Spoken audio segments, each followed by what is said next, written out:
your patience. I want to clear up some things. I want to make sure I understand exactly what you testified to on the issue of whether Secretary Clinton sent or received emails that were marked as classified.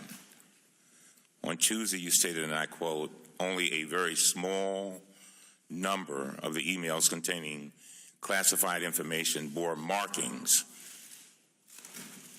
and I emphasize, bore markings indicating the presence of classified information, end of quote. Republicans have pounced on this statement as evidence that Secretary Clinton lied. But today, we learned some significant new facts, and I hope the press listens to this. First, you clarified that you were talking about only 3 emails out of 30,000 your office reviewed.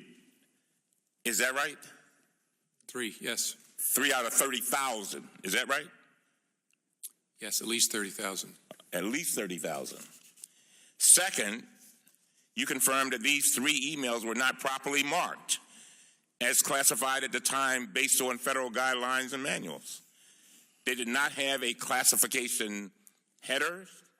They did not list the original classifier, the agency, office of origin, reason for classification, or date for declassification. Instead, these emails included only a single, quote, C, parenthesis, in parenthesis, and then end of quotation mark for confidential on one paragraph lower down in the text. Is that right? Correct. Third, you testified that based on these facts, it would have been a, quote, reasonable inference for Secretary Clinton to, quote, immediately, end of quote, conclude that these emails were not, in fact, classified. So that was also critical new information. But there's one more critical fact, that these emails were not, in fact, and that is this, Director, and to the press, these emails were not, in fact, classified. The State Department explained to us yesterday, they reported that these emails are not classified and that including the little C on these emails was a result of a human error. The bottom line is that those little C's should not have been on those documents because they were not, in fact, classified. When Representative Watson Coleman asked you a few minutes ago about this, you testified that you had not been informed, and I understand that. I'm not beating up on you, I promise you. But can you tell us why, Director Coleman? Because I want, because the Republicans are pouncing saying that the Secretary lied, and so I want to make sure we're clear on this. Can you tell us why, Director Coleman, did you consult, and we're just curious, did you consult with the State Department about these 3 emails out of the more than 30,000? Or did this just not come up? What happened there? Yeah, I'm not remembering for sure while I'm here. I'm highly confident we consulted with them and got their view on it. I don't know about what happened yesterday. Maybe that their view has changed or they found things out that we didn't know. But I'm highly confident we consulted with them about it.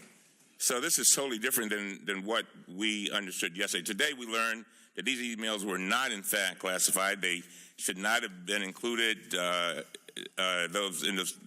should have not included those stray markings. They were not properly marked as classified, and the director of the FBI believes it was reasonable for Secretary Clinton to assume that these documents were not classified. Chairman, you raised a question about whether Secretary Clinton's attorneys had security clearances. It is my understanding that they did. We can double check that, but that is my understanding. And we'll double check that. Going on, let me move to the next topic. You explained on Tuesday that you were providing, quote, an update on the FBI's investigation of Secretary Clinton's use of a personal email system during her time as Secretary of State. You explained that you received a referral on this matter from the Inspector General of Intelligence Community on July 6, 2016. Is that right? Yes. Today, tens of thousands of Secretary Clinton's emails are publicly available on the State Department's website. And our staff have been reviewing the emails that were retroactively determined to include classified information.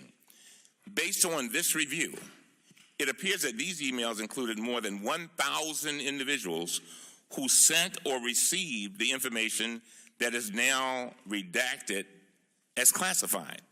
Let me make that clear. About 1,000 people sent or received the same information that was contained in Secretary Clinton's emails and retroactively classified. Were you aware of that? No, the number doesn't surprise me, though. Why not? Because they were doing the business of the State Department on this email system. So I don't know how many thousands of people work at the State Department, but it doesn't surprise me there'd be lots of people on these chains. But you agree that we need to, that something needs to be done with regard to this classification stuff, because things are classified, then they're not classified, then they are retroactively classified. And, I mean, does that go into your consideration when looking at a case like this? Yeah, I don't pay much attention to the up-classified stuff because we're focused on intent. So if someone classifies it later, it's impossible that you formed intent around that because it wasn't classified at the time. I know that's a process. I wasn't familiar with it before this investigation, but I don't spend a lot of time focused on it in the course of a criminal investigation. I understand. We also reviewed who these people are, and they include a host of very experienced career diplomats with many years of experience. So let me ask you this. When you received this referral from the Inspector General about Secretary Clinton's emails, did you also receive any referrals for any of the other 1,000 people who sent and received those emails? Did you? No.